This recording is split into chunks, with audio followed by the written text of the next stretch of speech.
My name is Paolo. I'm from Santa Cruz, California, and while I am a bit hesitant to give my activist credentials, just so you can have some idea of what I care about, I'll name a few things I've been involved in over the years. I've been involved in a tree sit in Santa Cruz, California against the development of... I've been involved in a tree sit in Santa Cruz, California against the development of a biotechnology facility. I've been involved in the struggle against the building of an interstate highway, Interstate 69 in Indiana. I've done legal support in Minneapolis, Minnesota for those arrested at the Republican National Convention protests. And I've also been involved in Occupy Oakland here, as well as many other struggles over the past few years. So just a quick disclaimer, what I'm about to say is for intellectual and entertainment purposes only. I do not at all advocate any... What I'm about to say is for intellectual and entertainment purposes only. I do not at all advocate any illegal action. I do not advocate any illegal action, violence against the forces that oppress you, or organized insurrection against the state and capital. Violence is when a mother is denied food stamps and feels as though she has no option left but to shoot herself and her 2 children. Violence is when the police beat and kill youth of color in Oakland. It is when immigrant families work 3 jobs to sustain themselves and their relatives abroad, when the military spreads democracy in Iraq and Afghanistan with stealth bombers and drones. Violence is the modern-day slave labor facilitated by the prison system. It is the slow, insidious havoc that the court system wreaks on the lives of those who have the wrong skin color or can't afford a good lawyer. But violence is also when we fight back. It is a tool to get what one wants or needs, one of the oldest and most effective tools. Violence can be an intense form of care and love, the material expression of our passion for freedom and each other. These days, what gets labeled violence is that which is outside of or against the law, when people take matters into their own hands. One example of this you can see just from the port blockade, which Jean Quan called economic violence against the city of Oakland. I think we all know what actually constitutes economic violence. If we're here to talk about strategy or tactics for the Occupy movement, then it's necessary to point out that this framework begs the question of what exactly we are strategizing for. Whether one subscribes to one of the simplistic paradigms of nonviolence or diversity of tactics, one does that with a goal in mind, whether that is simply the continuation of the movement as such and our navel-gazing roles as activists in it, or the movement's transformation into an anti-capitalist struggle. I'm interested in fighting for a classless, stateless world where we can organize our lives as we please, free of the shackles of wage labor and oppression based on our gender, race, or sexuality. More specifically, I'm not utopian, but rather struggle for the destruction of all prisons and the prison-like social relations that bind us together. I'm not interested in fighting for abstractions like justice, accountability, or even peace, just as I'm not interested in reforming this disgusting system. We already live under the state's version of peace, and I'm not convinced that the activist version would be much better.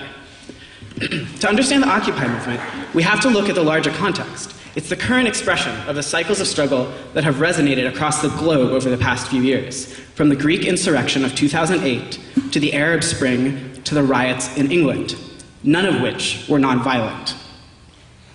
These struggles have many common threads, some of the most prominent being an insurgent anger against police violence enacted on poor, mostly non-white communities, as well as a reaction against the contemporary expression of the austerity state, which we see here as budget cuts and massive unemployment.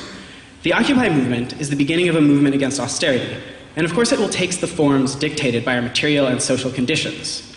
In post-industrial cities like Oakland, where many of us are essentially a surplus population or work in forms of precarious or part-time labor, the struggle ends up taking the form of homeless people, students, the unemployed, activists, and even workers coming together in the streets. Right now we see a middle-class workforce becoming dispossessed, proletarianized for the first time. And just like in Wisconsin, people are beginning to fight back. The Occupy movement has been largely started, at least in the activist sector of it, by white middle-class people. And these upstanding citizens who often compose protest movements want to retain the privileges that have already been stripped from so many. This class composition manifests itself in the movement's approach to violence and its tendency to use constitutionalist language and declare the cops as part of the 99%. It is an inherently privileged position to proclaim the cops as your ally, or even to resist nonviolently, which many people don't have the opportunity to start from when they've faced police violence their whole lives. While so-called nonviolent tactics are important, and indeed mass collective struggle should be a focus, it's most effective when paired with defensive and offensive violence against those who would stop us from reclaiming the commons, our homes, etc. Also, if you study moments of unrest throughout history, such as 1968 from Mexico to France and across the world, or 1977 in Italy when workers took over their factories and struggled in the streets alongside students, or Oaxaca in 2006, or even the Arab Spring, you'll find all sorts of tactics being used in tandem with each other to great effect. A dogmatic nonviolence is not only ineffective, it is ahistorical. While it is good if we can successfully blockade the port, it is better if we can defend the pickets and barricades from the riot police. It is wonderful if we can occupy an abandoned commercial space and establish a social center for the use of the people, but it is even more powerful if we can stop the sheriffs from evicting us. I am not arguing for a symmetrical war or full-scale military conflict, but rather the use of diffuse asymmetrical warfare as our situation warrants. We can and should use all of the means at our disposal in the creation of zones free from police control and outside the dictates of capital. What was liberating and exciting about the Oakland Commune, which is what some people call Occupy Oakland, wasn't that we were sitting at yet another protest in a cold, muddy park in the middle of a dirty city, but rather that it was the creation of a space that at the same time served our own needs, allowing us to provide for one another, and was in direct conflict to capitalism and the forces of the state. Unlike other occupations around the country, we took a confrontational stance against the police from the very beginning, making a habit of chasing them out and chanting each time they came into the plaza, saying, "Pigs go home." This allowed many people who would have been alienated by a police presence or collaboration with the cops to participate in the occupation, as well as stopping the daily police harassment of homeless folks who sleep in the plaza. I'm about out of time. I have a lot more I wanted to say, but I'll just finish quickly by saying that if what we really want is a radically different society, then we must expect that it will take an intensity of struggle to achieve it. We cannot simply sit down or appeal to authority.